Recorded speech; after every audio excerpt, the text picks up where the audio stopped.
और ये भी रात दिन आपके विकास की चिंता करते हैं, चाहे ये सड़क हो चाहे ये पुलिया हो।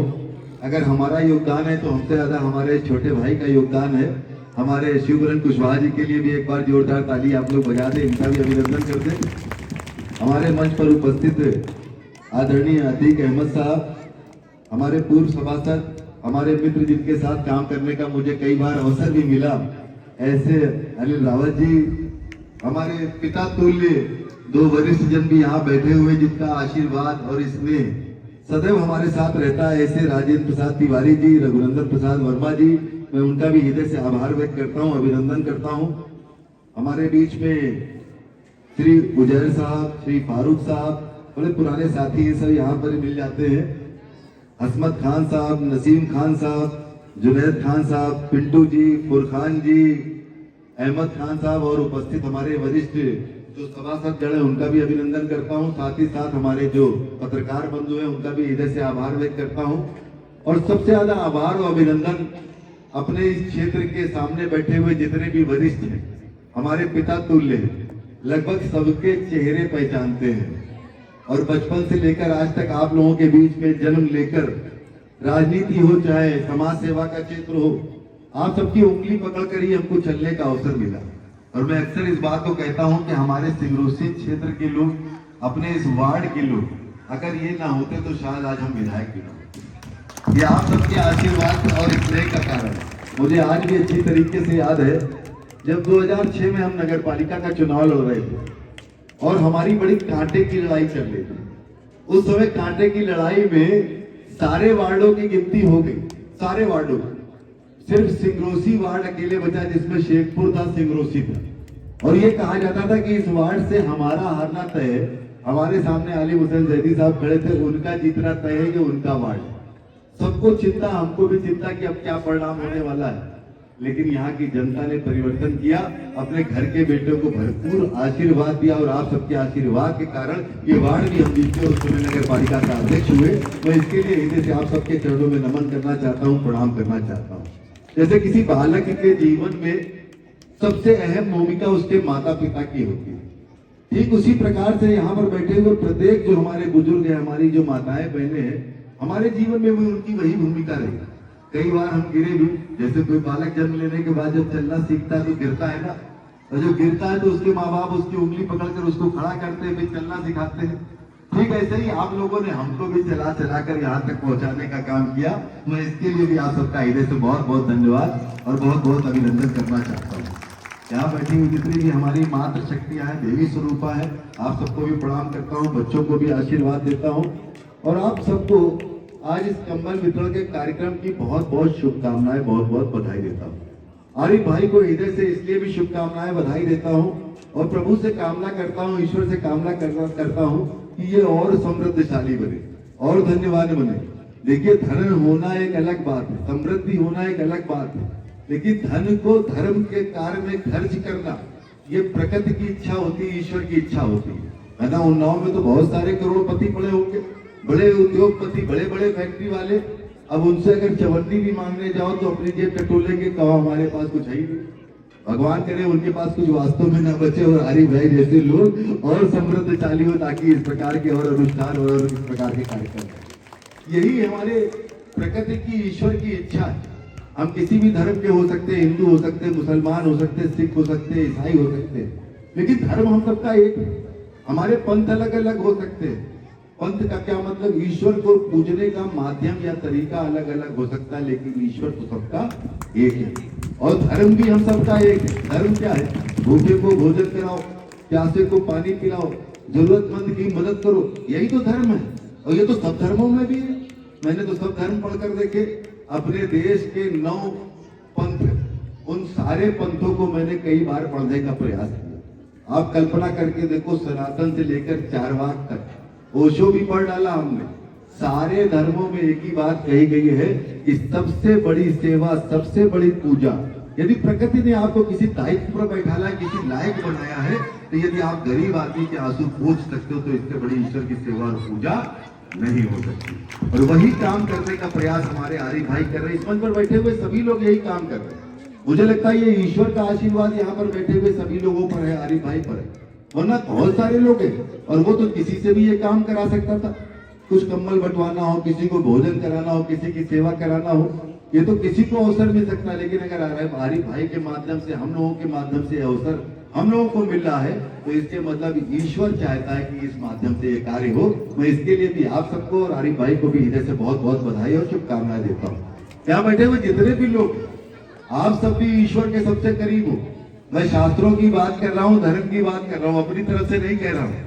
जो इस देश के बड़े बड़े ऋषि मुनि, चाहे वो सनातन को मानने वाले हो, चाहे इस्लाम को मानने वाले हो, चाहे सिख समाज के हो, चाहे ईसाई समाज के हो, सब लोगों ने अपने अपने धार्मिक ग्रंथों में इन विषयों को रखा है कि जो समाज में ईश्वर से सबसे करीब होता है, ईश्वर उसकी परीक्षा लेता है। आपकी भी परीक्षा, जो करीब हो आप ईश्वर के, तो आपकी ये परीक्षा कि कैसे सीमित संसाधन में भी रहते हुए धर्म के मार्ग पर चलना है। अगर कोई ये बात सीखनी हो तो आप लोगों से सीख सकता है। इस बात की परीक्षा लेने का काम प्रकृति और ईश्वर हमसे करती है, और इसी कारण आप ईश्वर के सबसे करीबी हो। मैं कई बार मन में विचार लेकर चलता हूँ, जो संस्कारों का अधोपतन, ये हमारे आपके जो रिश्तों में गिरावट आ रही, जो आज बच्चे हमारे माता पिता का सम्मान नहीं करते, बड़ों का सम्मान और आदर नहीं करते, ये कहाँ देखने को मिलता है? ये गरीब परिवार में देखने को नहीं मिलता। कई बार आप देखोगे कि बड़े बड़े पूंजीपतियों के परिवार में, आपको मैं एक घटना छोटी सी बता दूं, हमारे देश के बहुत बड़े शराब माफिया थे, बहुत बड़े शराब माफिया। हो सकता बहुत सारे लोगों ने नाम सुना हो, मोंटी चड्ढा का। इतने बड़े शराब माफिया थे कि पूरा का पूरा शहर इनका, इतना पैसा इनके पास, और दो भाई, एक 50 करोड़ के मकान के लिए, फार्म हाउस के लिए दोनों भाइयों में विवाद हुआ, जिनके पास हजारों करोड़ रुपया, 50 करोड़ के मकान के लिए दोनों भाइयों में विवाद हुआ। समझौते की मेज पर दोनों भाई बैठे और दोनों भाइयों ने, एक ने दूसरे पर गोली चलाई, दूसरे ने उनके अंगरक्षक में उनके ऊपर गोली चलाई, और थोड़ी देर बाद दोनों सरकारी एम्बुलेंस में ठेले पर लदे हुए चले जाते। ये अरबों करोड़ों रुपया किसी काम आने वाला नहीं, सब यहीं पर छूट के जाने वाला है। ये संस्कार हमारे काम आने वाले। शिक्षा भी हमें समृद्धि दे सकती है, लेकिन संस्कार हमें जीवन में जो हमारे वांछित लक्ष्य, उनको प्राप्ति का मार्ग बताने का काम करता है। हमारा जन्म हुआ है ना इस प्रकृति पर, और आप सब चाहे किसी धर्म के हो, अगर सनातन के हैं तो अपनी भाषा में कह सकते हैं कि 84 लाख योनियों को घूमने के बाद मनुष्य का जीवन मिलता है। यही तो कह सकते हैं 84 लाख योनियों के बाद। और शास्त्रों में यह भी कहा गया कि बड़े भाग्य मानुष तन पाया, ईश्वर ने मनुष्य का जन्म हमें बड़े भाग्यों से दिया। तो कहीं ना कहीं प्रकृति की, ईश्वर की, अगर हम मनुष्य के रूप में जन्म हुए तो हमसे कुछ अपेक्षा भी है, इस प्रकृति को, ईश्वर को। और वो अपेक्षा क्या है?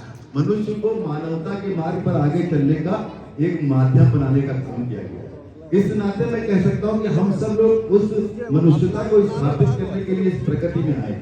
और आप सब जो यहाँ पर बैठे हुए, मुझे लगता है कि जो यह काल का चल रहा है, मैं अक्सर कहता हूँ कि इस विचारधारा से जुड़कर हम सबको आज के युग में काम करने को अवसर प्राप्त हो रहा है। शायद इससे पहले ऐसी विचारधारा के साथ काम करने का अवसर हमको नहीं मिलता। आज कल्पना करके देखिए, आप लोगों को, बहुत पुराने लोग यहाँ, बुजुर्ग लोग बैठे हुए हैं, जब दिल पे हाथ रख के बताना, आजादी के बाद से क्या एक भी ऐसी सरकार रही जिसने जनता से जुड़े हुए या जनता के जरूरत से जुड़े हुए विषयों को सिर्फ चिंतन करने का काम किया हो, योजनाएं देने की तो बात छोड़ी। आज मैं दावे के साथ कह सकता हूं कि आज उत्तर प्रदेश में योगी जी की सरकार है, दिल्ली में आज मोदी जी की सरकार है। आप लोग से छुपा नहीं, आप सबके आशीर्वाद से बनी है। इन सरकारों में जनता को जितनी योजनाएं मिल रही, पूर्व की सरकारों में नहीं मिलती। अब वही प्रधानमंत्री, वही मुख्यमंत्री, वही विधायक, वही सांसद। ये तो परसों बरस आप लोगों ने कितने विधायक सांसदों को जिताया होगा, कितने जिताया होगा याद भी नहीं होगा। कितने बार वोट दिया आज तक? अम्मा जरा बताओ, कई बार वोट दिया आप लोग? 50 दायर दिए हुई। और कितने विधायक, कितने सभासद, कितने चेयरमैन, कितने सांसद, कितने मुख्यमंत्री, कितने प्रधानमंत्री बनाए हुए? दर्जनों की संख्या में, 50 की संख्या में। अगर सब मिलकर एक साल में एक को काम की होती तो आज 70, 80 काम हो गए होते, काम की समस्या न होती। गलत कह रहे तो बता दियो। और अगर योजनाएं दिया होता जनता से जुड़ी हुई, तो आज शायद क्षेत्र में जितने लोग यहाँ बैठे हैं कम्बल लेने के लिए, वो कम्बल लेने के लायक ना होते, बल्कि हाथ बढ़ाकर कम्बल देने के लायक बन जाते। सब देने के लायक बन जाते अगर सरकार की योजनाएं सही होती। इतना पैसा सरकारों के पास होता। आज भी वही सरकार है, आप सबके आशीर्वाद से। योगी जी मुख्यमंत्री है, मोदी जी प्रधानमंत्री है। आज कितनी योजनाएं चल रही, पहले नेताओं की जेब में पैसा जाता था, आज जनता का पैसा जनता के पास वापस जाता है। किसी को सिलेंडर देने का काम, किसी को शौचालय देने का काम, किसी को आवास देने का काम, किसी को पेंशन देने का काम, किसी को किसान सम्मान निधि देने का काम, किसी का कर्जा माफ करने का काम, किसी को आयुष्मान गोल्डन कार्ड देके 5 लाख की बीमारी का मुफ्त में इलाज कराने का काम, नहीं कुछ तो मुफ्त में शिक्षा देने का काम, किताबें, कापी, बस्ते, जूते, मोजे, कपड़े, लत्ते, स्वेटर, ड्रेस, दोपहर का खाना, सब कुछ सरकार की तरफ से। और बिटिया की शादी भी है योजना की नहीं है।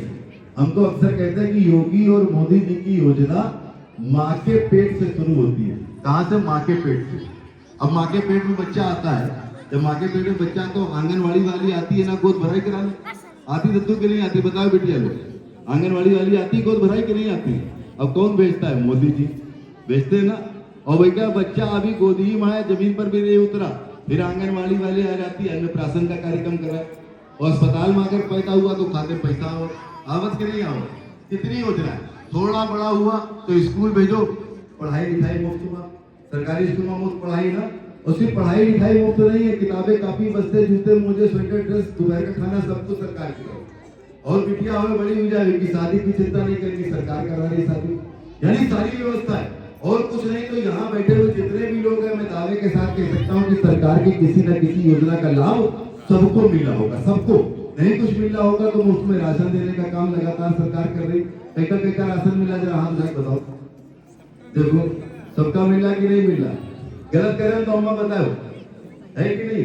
यानी सरकार को भी चिंता है। लेकिन कोई सरकार हो, कोई मुख्यमंत्री हो, कोई प्रधानमंत्री हो, कोई विधायक हो, कोई सांसद हो, जब तक समाज में रहने वाले समाज से भी जागृत नहीं होंगे, अच्छे लोग आगे नहीं आएंगे, तब तक कोई व्यवस्था में परिवर्तन होने वाला नहीं। और आज मैं गर्व के साथ कह सकता हूँ कि योगी और मोदी जी के हम सबके सपनों को साकार करने का काम अगर कोई कर रहा अपने क्षेत्र में तो आरिफ भाई कर रहे, सुमरन जैसे लोग कर रहे हैं, और आप सबकी चिंता करने का काम कर रहे हैं। मैं इसके लिए भी आप सबको बधाई देना चाहता हूँ, बहुत बहुत शुभकामनाएं देना चाहता हूँ। मेरा भाषण बहुत लंबा हो जाएगा, इसलिए बहुत लंबा नहीं बोलूंगा, सिर्फ इतना आप लोगों से कहूंगा कि ऐसे बच्चों पर, ऐसे अपने छोटों पर जो आपकी सेवा करे, इन पर अपनी आशीर्वाद और कृपा हमेशा बनाए रखें, हमेशा बनाए रखें। देखिए शास्त्र क्या कहते हैं, धर्मो रक्षति रक्षता, यानी धर्म हमारी रक्षा करता है। लेकिन धर्म हमारी रक्षा कब करता है? जब हम सब स्वयं धर्म की रक्षा करें, धर्म के मार्ग पर चलें। क्या?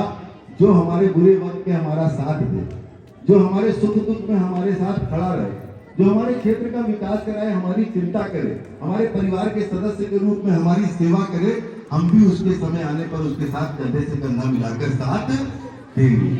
ये संकल्प हम लोगों को लेना चाहिए। वरना बहुत सारे लुटेरे क्षेत्र में घूम रहे, जो कुछ दिन की तो चमक दिखाएंगे और उसके बाद जब काम निकल जाएगा तो पलट कर वापस नहीं आते। इसलिए विशेष रूप से आग्रह है कि हम सब आज अपने राष्ट्र के लिए, अपने प्रदेश के लिए, अपने क्षेत्र के लिए, अपने गांव के लिए, और नहीं कुछ चिंता करें तो अपने आने वाली पीढ़ी की चिंता करें, इनकी चिंता करें। जो सपना हमारी आंखों में रहकर खत्म हो गया, हम उस सपने को देखते रह गए कि हम पक्का मकान में रहेंगे, हमारे पास भी पैसा होगा, हम भी गाड़ी में चलेंगे, हम भी अच्छे स्कूल में शिक्षा प्राप्त करेंगे, हम भी अच्छी नौकरी करेंगे। अरे हमें तो आज भी गांव में महिलाएं मिल जाती जो कहती कि अपने गांव के बाहर आज तक नहीं। इससे बड़ी पीड़ा की बात हो सकती है। ऐसे घर के परिवार के सदस्य मिल जाते जो लखनऊ कानपुर जाने की तो बात छोड़ दीजिए, गांव के बाहर नहीं निकले, ऐसी महिलाएं मिल जाती। क्या इससे बड़ी भी पीड़ा और दुख की बात हो सकती है? तो इनके भविष्य के लिए वो कष्ट जो हमने झेले हैं, हमारे आने वाली पीढ़ी को झेलना ना पड़े, इसलिए हम सबको जागरूक रहना पड़े। इसलिए जागरूक होकर उन लोगों को आगे बढ़ाना पड़ेगा जो वास्तव में हमारे बुरे वक्त पर हमारे साथ हमेशा खड़े रहे। और अपने बुरे वक्त पर खड़े होने वाले मुझे जो अपने क्षेत्र में दिखाई देते हैं, ऐसे आरिफ भाई, सुबरन भाई, हमारे अनिल भाई, पूरी टीम बैठी हुई है मंच पर, ऐसे लोग, इन पर दोनों हाथ उठाकर जरा अपना आशीर्वाद दे दो। अरे आपका आशीर्वाद तो नारायण का आशीर्वाद, दोनों हाथ उठाकर आशीर्वाद दे दो। चलिए, भारत माता की बहुत बहुत धन्यवाद। बहुत बहुत धन्यवाद हमारे माननीय विधायक साहब, अभी बहुत अच्छी अच्छी बातें बता रहे थे, और एक बार जोरदार ताली हमारे विधायक साहब के लिए।